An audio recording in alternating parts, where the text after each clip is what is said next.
Esse programa não é recomendado para menores de 10 anos. Today we're going to be talking about this movie you folks will watch right after this intro, a horror story. I'm not going to be too descriptive because I don't want to be spoiling anything until you folks watch the movie, but you're going to watch the movie and then we're going to have the discussion. So we're going to be dive deep into the world of this film which is called Reflections After Midnight. So and I'm joined here by Gabe, Gabriel York, Zach, and Jeshua. Gabe, you're going to recognize him as he's the only actor in the movie, I'd say, but we're going to be discussing later if my perception is not necessarily accurate. And then, so Jeshua Hamill and the co-writer Zach asked for this movie, which they'll be talking about. It takes the idea of horror or being watched to a whole new terrifying level. So grab your popcorn, sit back, and let us dive into the dark and mysterious world of Reflections After Midnight.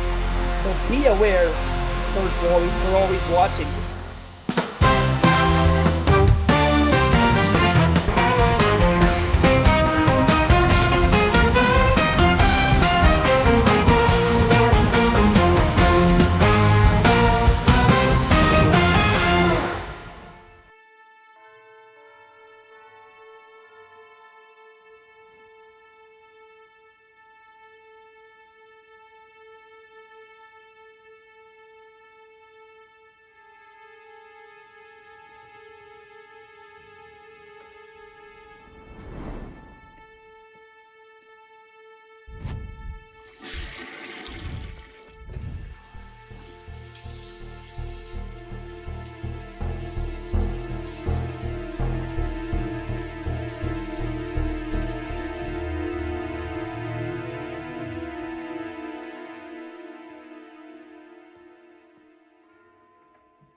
I'm Jeshua Hamill.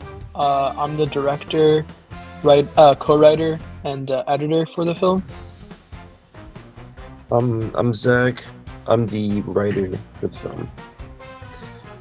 And I'm Gabriel York. I played the lead role. I guess technically the only role, besides maybe a little something that shall not be named at this point, in the film. But yeah, it was an amazing experience. And are you all three studying film? I'm studying film production. I'm going into my third year at York University. I'm going to study film. I'm kind of just doing it for fun right now. And I'm not studying film. I'm currently at Carleton University for business, trying to get my business degree. Okay, so you're going to do like me. I worked on business for 27 years and then went for movie making. Yo, it's great. It's great knowledge to have in the back of the head. Sure. For the movie industry, that is a smart move too. I mean, I don't know if you plan on working in the movie industry, but knowing business in the movie industry is just as important. Yep. I'll get him through the front door. Yeah. Sure. Yeah, so this is Megafone. I'm also joined by Paula. Well, not Oliveira, Seixas? Paula Seixas. Yeah, I call her Oliveira because that is her other world. She's got two Oh, nicknames. it's here. Yeah. But Paula Seixas is what she's known for in the movie industry. And in fact, you can find her IMDb profile and just search for Paula Seixas. You'll see how many movies she's participated in. Paula is Paula's already a constant guest. She's always here with us discussing film because it is one of her passions too. So Paula, welcome back to Megafone. Thank you, Rodrigo. It's a pleasure to be here with you guys. I have seen the movie and it's really scary. And I think we're going to have a very nice talk today. Yeah, and I loved the YouTube comments. You know, a lot of people saying, "Oh, that kept at the edge of my seat." So yes, so let's be discussing this. By the way, that movie right there was scary, and it kind of like it explores a concept that that would scare a lot of people, you know, and being watched, and especially the paranoid ones. Those who are paranoid about being watched would probably lose sleep after watching this film. So, so Jeshua, what inspired the concept of Reflections After Midnight? So the idea of a man encountering his how do you call it? Dope gunter? Like a doppelganger? Yes. Doppelganger? Yeah. And a lurking entity is hauntingly scary. I mean, and hauntingly original too. So how did this story come to life? Like the summer I shot the film, like I wanted to make something that'll like help me improve as like a filmmaker. Because I'm always like looking to like take my skills to like the next step. So I wanted to push myself outside my comfort zone. And I still wanted to be like realistic with what I can do. So I first started with the idea of like a man like getting haunted while like doing his movie night, like watching his movie, because I had this like idea for a shot from the point of view of a popcorn in the microwave. Yeah, it's so good. But I felt like that wasn't enough, so I called Zach, which is like the person I like call when I want to bounce ideas off of. And I asked him like what scenario would be scariest for him, and I didn't tell him like if he was being haunted by a ghost, but I didn't tell him like my original base idea other than that, because sometimes I like finding a way to like merge two ideas that seem so different into one story. And he told me like if he was like in a field haunted by a ghost, that'd be really scary for him. And I was like, I really like the idea, so I was like, I'll try to merge both ideas together. And we were trying to figure out like how we can do that. And so like we brainstormed like how a character could end up in a field after like an indoor movie night. And so we came up with the idea that the ghost could only interact with the protagonist like through reflections. And when one of the reflections breaks, it gives him like the power to do what he wants, including like teleporting him into a field. And also I like the visual of like having a couch out there in a field with him. Like, cause I Yes, just I thought it'd be a cool like visual. And when it comes to like the doppelganger, we thought it would be like a cool idea if the whole situation this character is in is like inescapable and is meant to be. So it's like a loop he's stuck in. So like the car horns you hear throughout the story are actually coming from the future version of himself that died, you know? And like after he dies, another version of himself will find him, continuing like the cycle. And you know, I don't think like all those ideas aren't necessarily things I expect everyone to know. In fact, like I encourage people to like have their own interpretations of the film.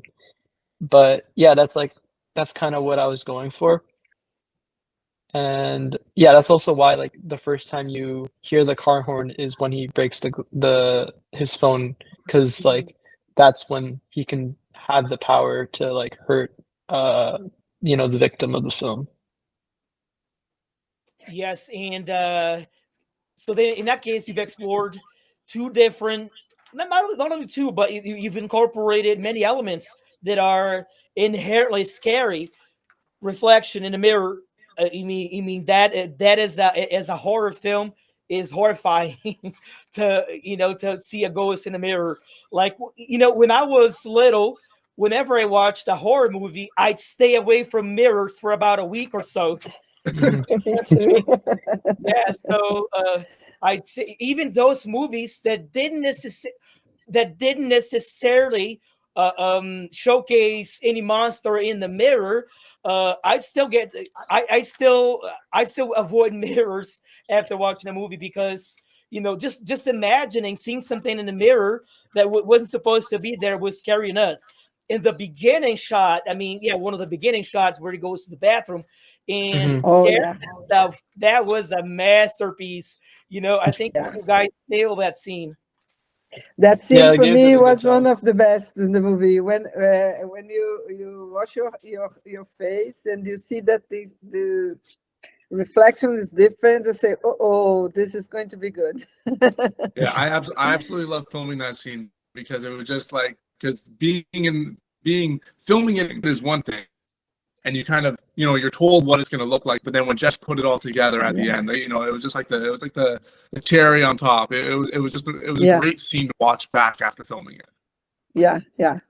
I came back to that scene because for me it was one of the best. I really enjoyed, and I thought something would happen there. I was expecting something to happen after that. Yeah, Gabe So Gabe timed it well, you know, with the exact time that he looks up. I think Gabe did a good job doing that. Yeah, yeah, so talk and about money shots. That's the one. yeah, That's the one. So I commend the how do you say the fifth cinematographer who came up with that shot, or was it you guys, Zach and Joshua, who came up with that shot? It was a shot I had in mind. So like I just told the cinematographer that I want to keep the camera just in one spot so that we could just have it just keep rolling. And so that's what we did. We just had the camera sit in one spot. We had the camera keep rolling, and Gabe just did the action twice. oh And yeah. so yeah. And then I And cut then you it can into put the edit everything together. Yeah, I thought yeah. about it. Yeah, And it kind of hints, to what's going to happen later, right? As Mhm. if, yeah, I'd say it kind of hints. Yeah, so go ahead, Paula. yeah, no, one thing that caught my attention to the movie is that when you see a horror movie or a scary movie, there's always someone highly screaming and terrified. But what we saw in Gabe was something that he was scared, he was worried, but he was not like nothing like that. But so it was tense to see all his tension, and Yeah. it became more realistic. You see, something that could happen to us, and not exploring all these crazy cries and things that you use in the movies was a good option. It brought the movie more to reality, if it exists. We can say it. Hmm. And has Wesley watched the movie, Paula? Yes. So as cast director, what did he have to say? Oh, he was amazed too. I first watched the movie alone. Then I watched with my husband. He's an actor, Wesley, and with my sister. She was here too, and she was like, "Oh my god, oh my god, oh my god," all the time. And and Wesley told the same about the actor. He said, "Oh, he's too realistic. We can feel the concern. We can feel the fear." But it doesn't need to be so how to say commonly used in the Grandiose. movies. Yeah. Yeah, no, you don't Yeah. need this, and Mhm. that makes the movie more scary. More, Yeah. say, oh my god, this is so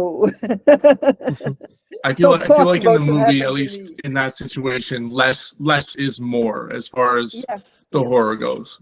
Hmm. Hmm. Yeah, because Exactly what he there's also said. no one else there, so it's like it makes sense that Gabe would be more like subtle.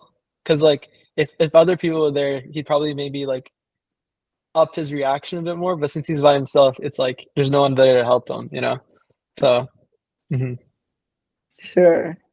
In the log line, they're always watching you, which is already interesting. Hints at a deeper theme of, at a deeper theme of paranoia somehow, or why not surveillance? So, can you elaborate on the symbolism behind the monster? And I always have a hard time saying it. Doppelganger.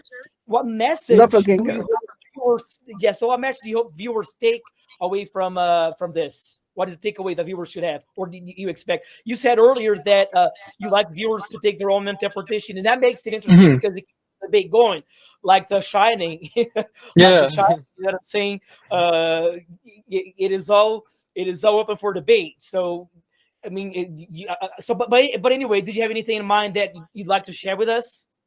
Yeah, like the log line is like in reference to like, like reflections in general.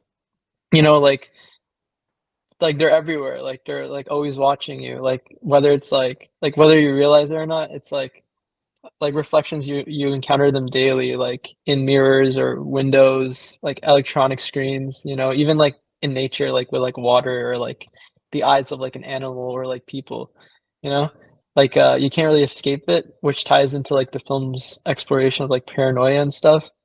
And to me, like the monster represents like the unseen fears and anxieties that haunt us, like it like represents like the fear of the unknown.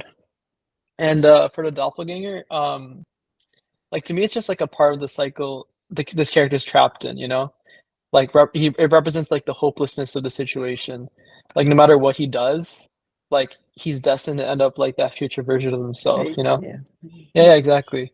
And but like other than that, I didn't have much other symbolism behind it. Other than like that's like another version of himself. But I guess like after thinking about it, I do think it is also a reflection in itself of like the darker parts of his identity, you know? And yeah.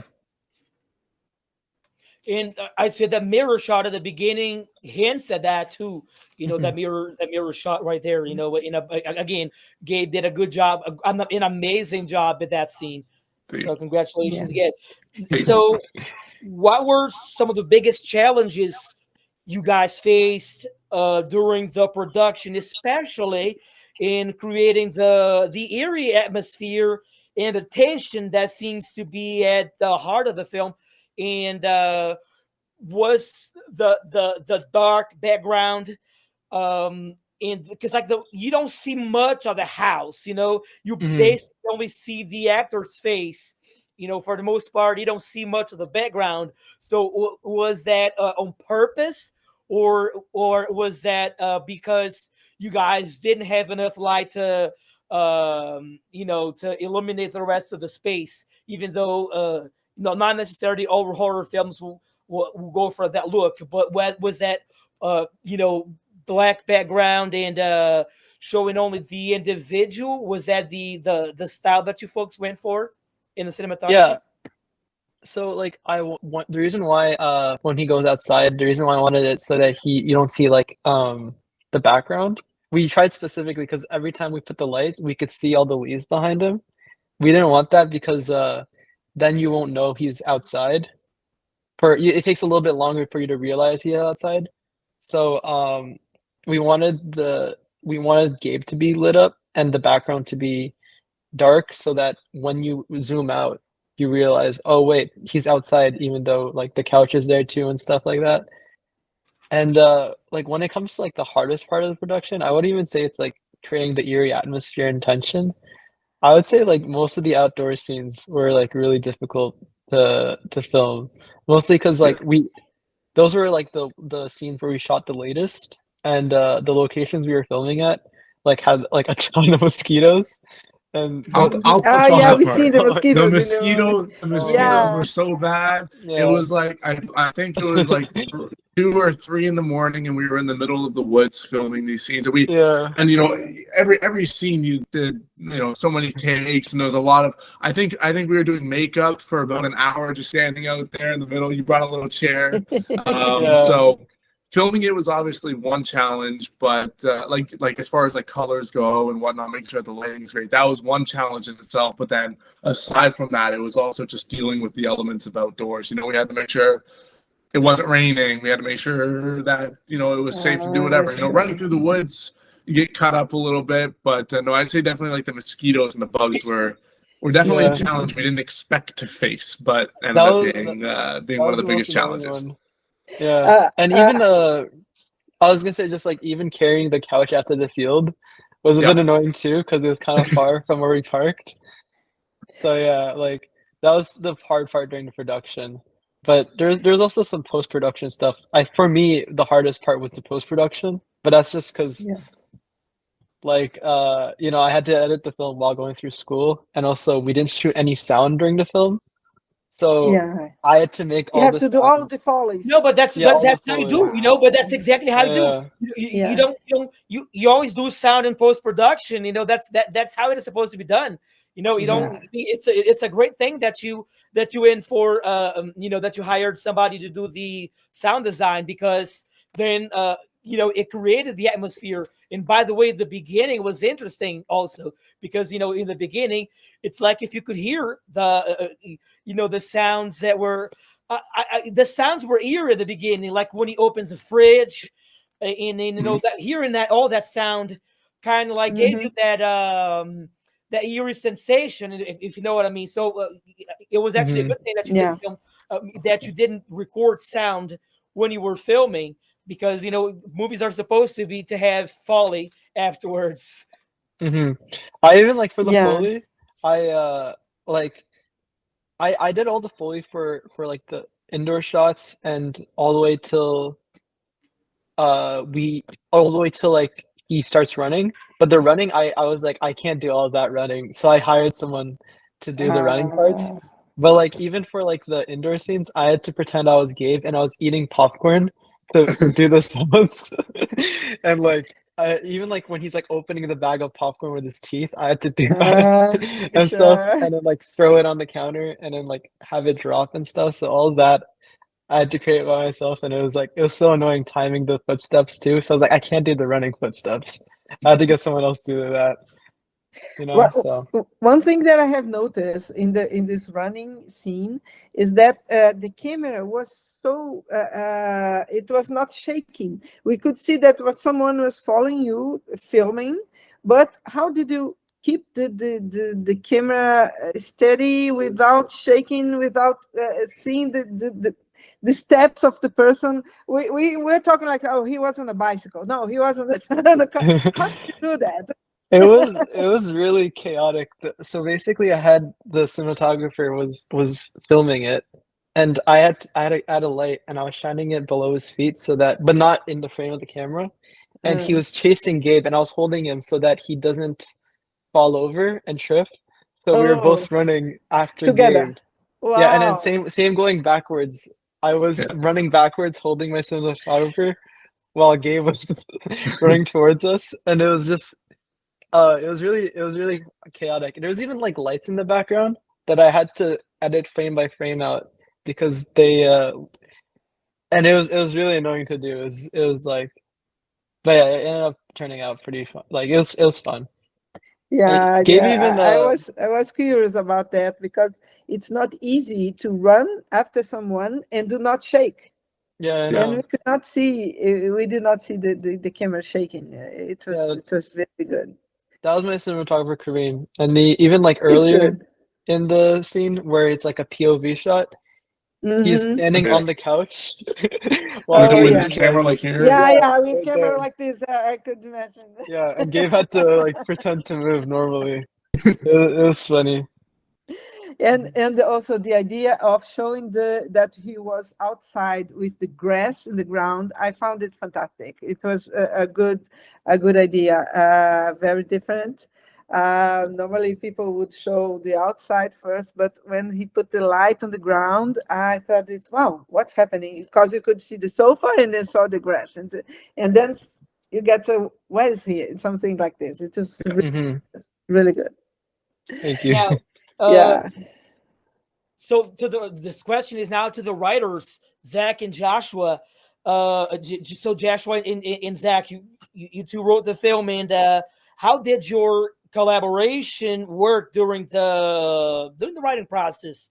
And were there any moments where you had different visions for the story, and how did you resolve them if there was even if there were differences to settle?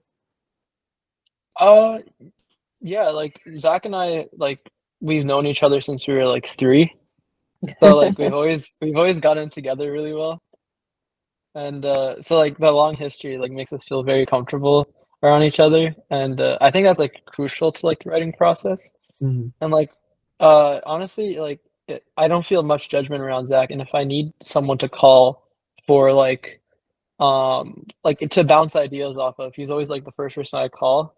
And like he's always like, if I'm stuck, Zach's always there to help me through it. Like and like I think we're a good team. And like we didn't really have much like I think uh your ideas also complement each other too a lot. mhm, Like when I have an idea and I'll bring it to Joshua and he'll bring an idea of his and we'll just kind of like work out a bit of both to make a good idea. I don't know. I guess something like mhm. mhm. And I feel like we like whenever like I have a bad idea, he like tells me honestly that he doesn't like it or something. And like Mhm. I don't feel any like judgment towards him. Like he doesn't I doesn't feel like being judged from him because like he says it in a good way. And like we even originally planned to co-direct it. But since I had like more experience in directing than Zach, Zach was like he was fine if if he took a more of a back seat. So he was Mhm. still directing, but he like I took a bit more of the lead, and we were both okay with that. And it also helped us focus on our strengths and stuff. And like I don't know, I think we have like a good dynamic, and like I like working with Zach a lot. And so yeah, he's usually the person I like to call whenever like I want writing ideas. Because if I'm stuck, I'm just like, hey Zach, like do you have any ideas? And then he like helps me out and stuff. Yes, I mean you can see that reflected in the that is your collaboration process was reflected in the end result. You know, the movie was turned out to be great because you folks worked together in harmony. I'd say Yes. so. In that, I think you folks have a lot to teach, especially people in Brazil who are now watching this conversation. You know, as we're broadcasting this in Brazil, and I want to take this opportunity to showcase, you know, show this movie. I don't know if you folks would like to share the budget of this film because I think that alone can teach a lot of these people here what was the budget you guys had for this film. We didn't really have a specified budget. We kind of so like the cameras were you know free because one of my friends goes to school at a like a school in Ottawa.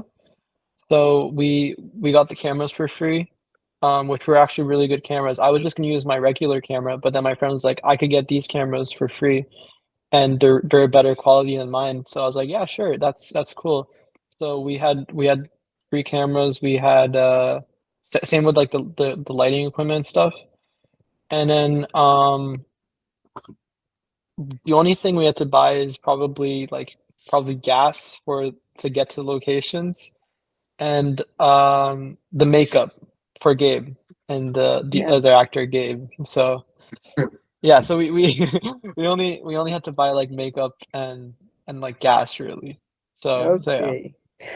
I have a question about the soundtrack. You know, a movie Mhm. that has no dialogues, the sound is very important. And I could see that you have a very interactive and fit all the moments. Did you have someone who composed the soundtrack for you? Did you get it download from internet? How did you do with the sound? Yeah, I before the soundtrack, it was like one of the last things I did. I called my friend Steph because he does the music for a lot of my friends in my for my film program, and I just asked Steph, and he's really great. He's a really nice guy, and I said like, hey, do you want to help with the music and the sound effects, like the horror sound effects, like whenever like a jump scare happens and the build up for it, and he was like, yeah. And so he made the entire music for the film, and I think he Oh, did good. a really good job. Very good job. Yeah, and I told him what things I wanted for the soundtrack, and he did like exactly what I wanted. I sent him like references for like different movies that I want for the sound of it, or like different like instruments I think I want to play around with. And he was like, yeah, and then he's like, if I wanted anything changed, he'd ask me for like things, like he'd be like, hey, does this sound good? And I'd be like, yeah, or like this sound good. And I was like, maybe a different type of sound. And I think he did great. Like he did the entire music for the film, and like and he did a really good job. Oh, Yeah. congratulations to them. Yeah, it was really good. Hmm. It caught my attention too, because this type of movies, you are guided by the sound, what's happening. It makes higher, intensifies your emotions, and Yeah, it for was sure. very, very good. Yeah.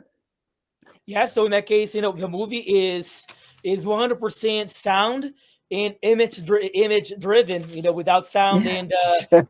bad Hmm. cinematography, the movie wouldn't have worked. And the beauty of this is that you folks, didn't necessarily spend any money or didn't wait for some kind of incentive, or some kind of program to make movies. And that's the takeaway from this.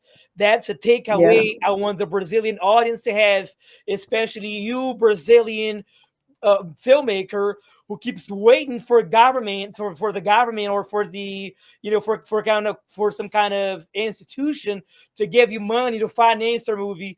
You can wait years, ages, and it just ain't gonna happen. Sometimes it ain't gonna happen. You have got to exercise your filmmaking muscles, like these guys Yeah. right Sure. there.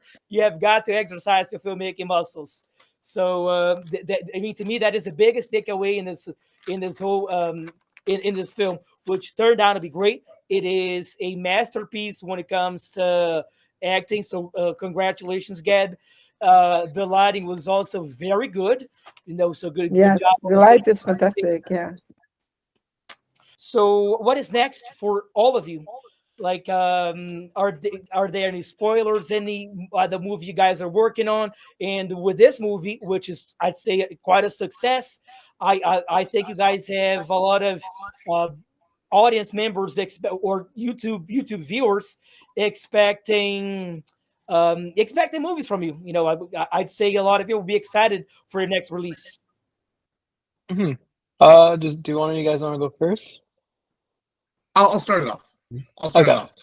off. I guess next for me, after it wasn't exactly like it wasn't an expensive project, but it was definitely like work intensive. It was a lot of work, even though it wasn't, it's only an 8-minute film. Like Jeshua said, it was over a year that went into making these 8 minutes. You got to really break it down each minute by minute, every second by second, make sure that it looks good. I guess for me the next step would be just waiting for Jeshua's next movie so that I can play another role, because I absolutely just love being in working under Jesh. He's such an amazing director, and in all aspects of it. But I guess for me, just going back working on side projects, doing I do social media on the side. I won Ottawa's TikTok account of the year in 2023. So like little things like that just to keep my mind in the game of just because I love filming these videos. I just love being behind the camera. So just keeping myself busy, and then waiting for Jesh to give me another phone call so that we can make another masterpiece. Yeah, for sure. For me, like I have like 2 more years of film school at York University, and I'm eager to grow more. I feel like I learned a lot from this project, so I'm like looking forward to like expanding my skills further. Like during the school year, like the last school year, I wrote a short film that I'm really proud and passionate about, and I'm hoping to get it off the ground this year. It's a lot more dialogue and it's a lot more story focused than Reflections After Midnight, but it's a smaller setting. So I'm excited for it. Like the feedback I've received on the screenplay has been like very positive. So, and people are really enjoying like the twists and stuff in the story and twists and turns. And I'm hopeful I'll be able to make it this year, but I don't know. I know I'll make it eventually, even if it doesn't work out during the school year. But yeah, I really like the story. Yeah, and I mean, I have a couple years ahead of me in film, just the film industry. I'm going to school in September, and like hopefully expecting to do my own movies a bit, and just working with Jeshua 100%. More movies, collaborative movies coming, and yeah, I mean, it's always like amazing doing these movies, and yeah. Thank you, folks, so much for joining us. It was really nice having you guys talk about your film here in Brazil. Thank you so much for having us. Thank you very much. Pleasure to be here. E a gente volta na semana que vem sem falta. Obrigado pela sua audiência e pela sua companhia.